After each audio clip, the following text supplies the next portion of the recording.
अव्यक्तो अक्षर इत्युक्तस् तमाहु परमां गतिम यम प्राप्य न निवर्तन्ते तद्धाम paramam mama. Hello friends.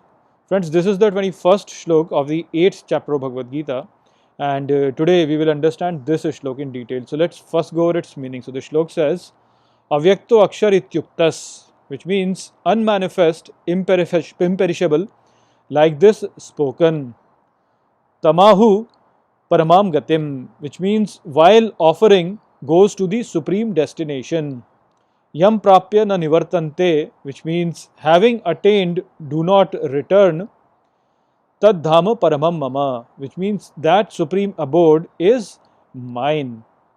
So in the previous slok, Shri Krishna told Arjun that beyond this changing universe, which is going through different cycles, there is a realm which is eternal and unchanging, which is unmanifest to the unmanifest. So in this slok now, Shri Krishna adds and says that the one who keeps thinking about this field, which is the unchanging field, which is unmanifest to the unmanifest. So the one who keeps thinking about this field all the time goes to the highest, and after attaining this, he does not return. So this is a message which is a bit confusing to a lot of people, because people think that, oh, someone goes to some place somewhere which is like this this world that we live in over here, and then he does not really return over there. People give a lot of descriptions of how that's made up of golden things, and they speak about all those different things, that they go to the Krishna's dham, which is like this, which is like that. But let's try to understand it in a better way. So let's understand it from a metaphor.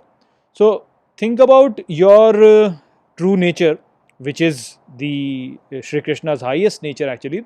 So think about your true nature to be like a white screen, and all the different bhav, all the different characteristics that you put on, consider them to be light that is projected onto this white screen.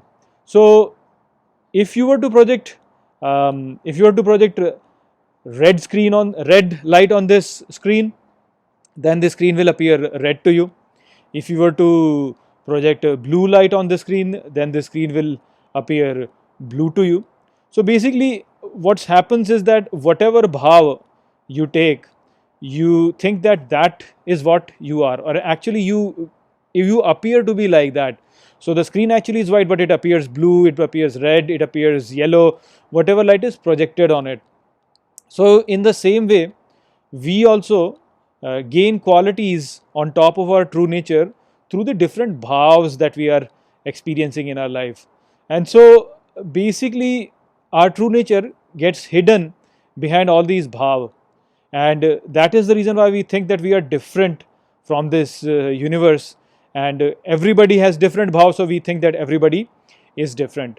But if a person is able to overcome all these bhavas, and he is able to see his true nature, which means that he has the capacity to not have any bhav, any characteristic, then he will be able to see his true nature. He will be able to see the white screen, so he'll be able to see his true nature. Now, as a person moves from different bhavs to that state which is not, which does not have any bhav, then he goes back to his true nature. Now, Shri Krishna has already said that this true nature is unmanifest to the unmanifest. So, if you were to basically remove all the different characteristics, all the different bhavs that you experience in your life, then you will move from manifestation to the unmanifest. The presence of a bhav means that there is a manifestation. There is some light falling on the screen, so there is a manifestation.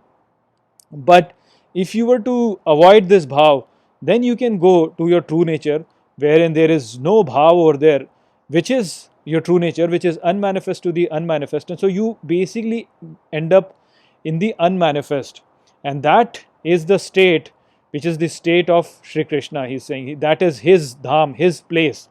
So when you are able to avoid all the different samskars that you've accumulated, all the different tendencies that you've accumulated, all the different bhavs that you've accumulated, if you are able to get over them, then you attain your true nature.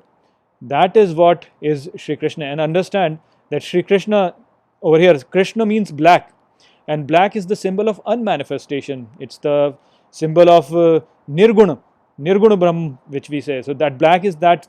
So when you are able to overcome all your bhavs, then you attain that Nirguna state, and that Nirgun state is the state of Shri Krishna. It's not like what people describe to you, that it's a beautiful place, there are so many things. No, it's basically black. Shri Krishna is black. Krishna means black. So black, basically that means that you're able to get to that state of unmanifestation. Now here you have to also understand that a lot of time people think that, oh, you can only attain that when you die. Well, that's not actually true. You can attain this state even when you are alive also. The only thing that you have to do is basically to avoid all the bhavs, or you can be conscious about the bhavs. You can say, okay, now I have this bhav, now I have that bhav, but this is not me. When you stop identifying with the bhavs that you are experiencing in your life, then also you attain the same situation, same dham of Shri Krishna. Such a person is actually called as Videha, basically, which means that he has a body, but he is still beyond the body, because he is in touch with his true nature, which is the unmanifest state. He can sense that unmanifest state. So that is what Shri Krishna is saying over here. Now, a person who is always remembering about it at the time of death also, if he remembers this, then of course he can reach the unmanifest.